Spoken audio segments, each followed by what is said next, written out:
یہ صدائے حریت جموں کشمیر ہے۔ کشمیر اپڈیٹ کے ساتھ ابن سلام۔ کورونا کی مہلک وبا کے خطرات کے پیش نظر اسیران کشمیر کی فوری رہائی کا مطالبہ زور پکڑتا جا رہا ہے۔ جموں کشمیر مسلم لیگ کے قائم مقام چیئرمین فاروق احمد توحیدی نے کہا ہے کہ نظر بندوں کی سلامتی کے حوالے سے تشویش میں اضافہ ہو رہا ہے، لہٰذا تمام نظر بندوں کو غیر مشروط طور پر فوری رہا کیا جائے۔ ہائی کورٹ بار ایسوسی ایشن نے اس کے صدر میاں عبدالقیوم سمیت تمام کشمیری سیاسی نظر بندوں کو فوری طور پر رہا کرنے کا مطالبہ دہراتے ہوئے کہا ہے کہ بھارت کی تمام جیلوں میں گنجائش سے زیادہ قیدی ہونے کے باعث کورونا کے پھیلنے کے امکانات کی طرف بھارتی سپریم کورٹ نے بھی توجہ دلائی ہے اور قیدیوں کو رہا کرنے کا حکم دیا۔ Jammu Kashmir social youth forum کے چیئرمین عمر عادل ڈار نے بھی تمام اسیران کو فوری طور پر رہا کرنے کا مطالبہ دہرایا۔ دریاسنا کورونا کے پھیلاؤ کو روکنے کے لیے مقبوضہ علاقے میں کرفیو جیسی پابندیاں عائد ہیں، جس سے بھارتی محاصرے کا پہلے سے شکار کشمیریوں کی مشکلات میں اضافہ ہو گیا ہے۔ مقامی میڈیا کے مطابق بھارتی فورسز پابندیوں کے نام پر لوگوں کے ساتھ ناروا سلوک کر رہے ہیں، حتیٰ کہ ضروری خدمات انجام دینے والے جن لوگوں کو انتظامیہ کی طرف سے باہر نکلنے کی اجازت ہے ان کے ساتھ بھی وہی معنی برتاؤ کیا جا رہا ہے۔ پابندیوں کے باعث آج مساجد میں نماز جمعہ ادا نہیں کی جا سکی۔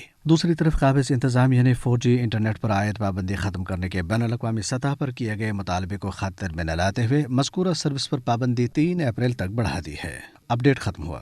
آج ایک طرف پوری دنیا کورونا وائرس سے انسانیت کو بچانے کے لیے منظم ہے، تو دوسری طرف مقبوضہ کشمیر میں ہندوتوا کے پجاری نہ صرف 7.5 ماہ سے جاری پابندیوں کو مزید سخت کر رہے ہیں بلکہ سیاسی نظر بندوں کی رہائی کے مطالبے پر بھی خاموش ہیں۔ اس حوالے سے سنتے ہیں جموں کشمیر مسلم لیگ کے قائم مقام چیئرمین فاروق احمد توحیدی کی گفتگو۔ کشمیر کے لوگوں کی اس وقت جو سب سے بڑی مشکل اور مصیبت پیش آ رہی ہے وہ بچے، وہ بزرگ جو سال سے بالکل جرم بے گناہی میں کشمیر سے لے کر بھارت کی مختلف جیلوں میں سڑ رہے ہیں، قید و بند ہیں اور مشکل و مصائب کا سامنا کر رہے ہیں۔ لہذا اس مشکل صورتحال میں جبکہ مختلف حکومتوں کی جانب سے دنیا کے اندر اور ہندوستان کے اندر بھی یہ اعلانات کیے گئے کہ وہ اپنے قیدیوں کو جیلوں سے رہا کر رہے ہیں، تو ہمارا حق بنتا ہے کہ ہم دنیا سے اور گورنمنٹ آف انڈیا سے اس بات کا مطالبہ کریں کہ ریاست جموں کشمیر سے وابستہ حریت پسند قائدین اور کارکنوں کو اس وبائی بیماری سے بچانے کے لیے پوری طور پر